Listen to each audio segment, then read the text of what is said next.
Welcome to my manga shelf tour. This is how the video is gonna go. I'm gonna break down the details of the shelves, what I'm using to hold up the books, talk about my turntable, speakers, etc. And then we will dive into the manga themselves, my personal story to them, and of course I'd love to hear what you guys think. If I have any of your favorites up here, let me know. My husband and I put this up together, and admittedly, I feel like it's not 100% where I want it to be, but I don't know what else to do with it. So if any of you have any ideas, let me know. I am all ears. And without further ado, let's get into the details of the shelves. These shelves are from IKEA. They are the Jatesta units. I hope I'm saying that correctly. I got 3 of them. For those of you who are seeing me for the first time, I mainly make content on TikTok and Instagram. I just knew I needed a better backdrop. So that's kind of what inspired this. There's these specific ones I fell in love with, but they are pricey. Expensive. And these have been wonderful. I love them. I think they fit exactly what I was looking for. They were fairly easy to assemble. We did it in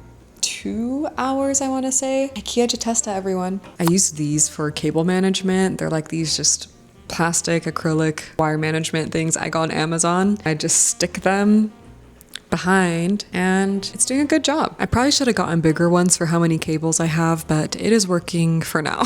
A lot of people think that the books are just standing without any support, but no, I'm using these acrylic stands. I like that they're see-through because they're not really noticeable, and they do a good job at even holding up the deluxe manga editions, which are just nicer quality, but heavier than something like these Hunter x Hunter manga over here. And I'll have everything that I'm using linked in the description. One of the comments I get the most are about these speakers. They're for my turntable right there so that I can listen to vinyls. These speakers are the Edifer.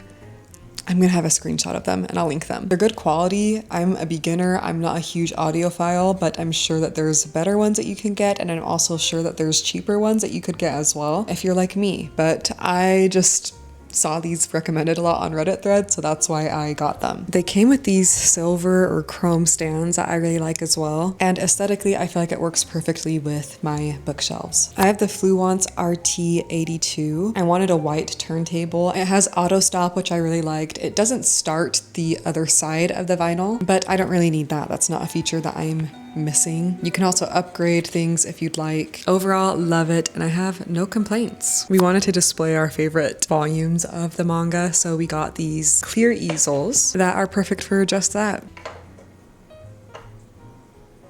And the lighting is also IKEA. I love this round orb. You can get color changing light bulbs if you'd like, but I just like a warm orangey toned light. Starting with the first shelf, Death Note. And of course we have this beautiful L figurine that we got either in Japan or California. I can't remember. This is what we chose as the volume cover we wanted displayed because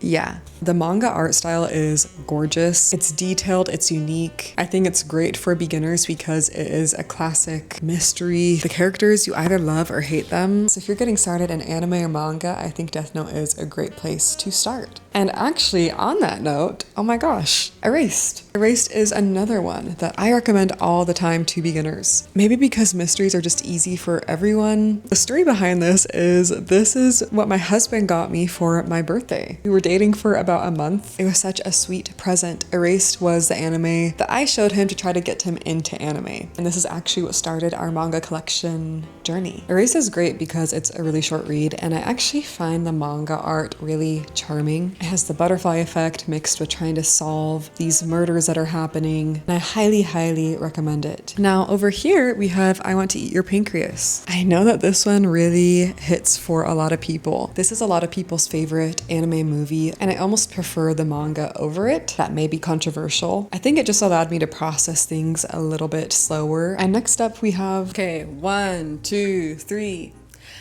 Daichi wo fushimete kimi wa mezamete yuku denshi no hou ete tsureta shita.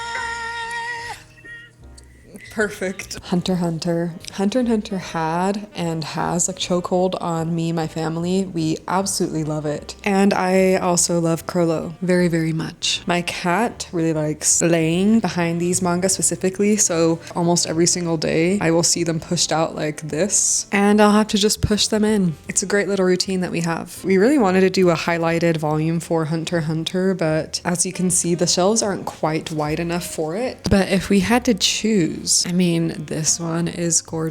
Also really like this one. Unsurprisingly, my favorites are the ones with Crollo. I love the colors that are on this one. This is gorgeous. I really think it's fun how he has the hand in front of the lettering. This cover is insane. I love the mix of this yellow, gold, and blue, but this one is probably my favorite. It's like this soft penciled in Crollo with Hisoka. I was predominantly an anime watcher my whole life, so for me to read a manga meant that I loved it so much and just could not wait patiently for the anime to be adapted. And yeah, Togashi just really knows what he's doing. I loved Yu Yu Hakusho. I don't have it. Maybe I should get that next. I hope Togashi's taking care of his health. I wish the absolute best for him. Love this masterpiece that he's created. These last two shelves, my sister and her husband gifted us the first 4 volumes of One Punch Man, which was so sweet of them. I won these free run at round 1. I was on fire. I won 5 figurines, I think. And we have 1 volume of Apothecary. I mean, look at that cover. I don't know, everything about Apothecary is just quality to me. It is like the perfect Junie B. Jones, beginner detective, cozy comfort show that a lot of us girlies love. And for good reason. And One Punch Man is One Punch Man. I actually haven't read this yet, so I can't say much. Season 1 was incredible. And I actually didn't mind season 2, but I know that season 3 is considered an abomination. So yeah, these are a mix of video game and anime vinyls with bitmap books. We have Stray, Hades, Spy Family, A Silent Voice, Studio Ghibli, and Freerun so far, but I'd really like to add Expedition 33 to that collection. And we're at Attack on Titan, my absolute love. Some people may call that basic, and I don't care. Attack on Titan is much like Hunter x Hunter, where it's very nostalgic for me because that was when I was 14 years old and didn't have many responsibilities other than reading. So I just had to know what was happening. I couldn't wait for that anime. Again, controversial. I think I like both equally. Okay, maybe it's not controversial. There's aspects of the manga that I appreciate because I think for Attack on Titan, a lot of people say that they felt lost or confused. And that is the beauty of reading, is being able to process it all in oh, I can't speak. That's the beauty of reading, is that you can process it all at your own pace. I'm gonna show you all of these because there's not that many. It keeps them all nestled and protected in this little box. Oof. With the iconic first volume cover. Attack on Titan is one of those shows where nothing will ever quite fill the void after you've finished it. There's just no other Attack on Titan. I think the same can be said for a lot of these, honestly, but because of my attachment to it, it's probably what Harry Potter or Lord of the Rings is for other people.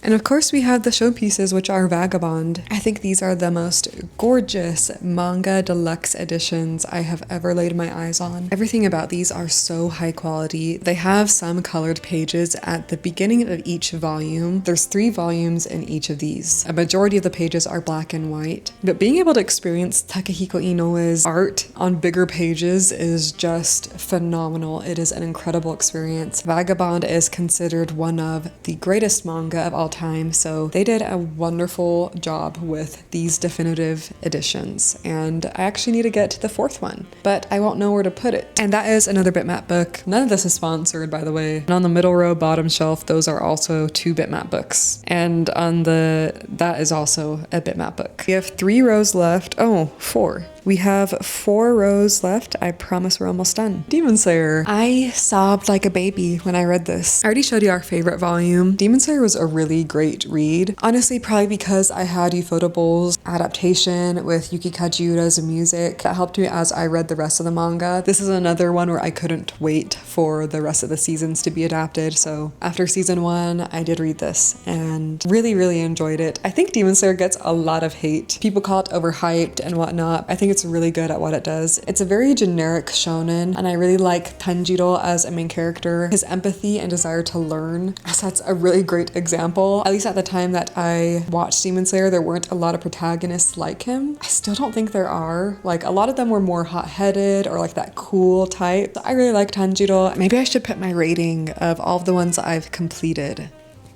And next we have JoJo's. I actually can't remember why we got this. I've seen up until, I watched the first half of part 6 because they released it in 2 parts. And JoJo's is very interesting. It really had to grow on me. I think there were times where I felt disturbed, confused, but I also really liked that because that's what makes JoJo's.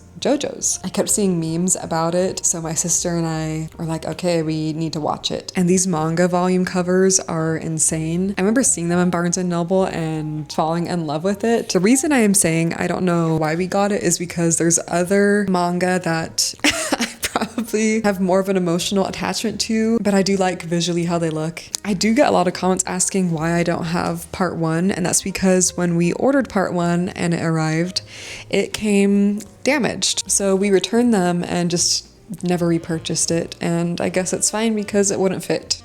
Anyway, and we're wrapping up with Vinland Saga and Berserk. Honestly, these 2 are pretty great. We really liked this cover. I liked the kind of sunset-y orange with purple and Thorfinn standing there. These are really great quality. I actually don't know if Vinland Saga comes in your standard soft cover because they have deluxe editions, kind of like these Berserk ones, but we really liked these covers because, are we kidding? This one was a strong contender for being on display. Maybe I'll have to switch that up. I felt like people really loved season 1 and then people really hated season 2. I loved season 2, but I really appreciate the messaging of Vinland Saga. The anime made me cry, the manga made me cry, but I actually have some mixed feelings. And where I have the mixed feelings is actually with the ending. I felt like it was pretty rushed. I felt like I just needed a little bit more to feel complete, but ultimately I respect the mangaka and their decisions. I'm curious how other people felt about it if you finished it. I think it's one of the most impactful stories that I have experienced. I'd say probably Free Run, Vinland Saga,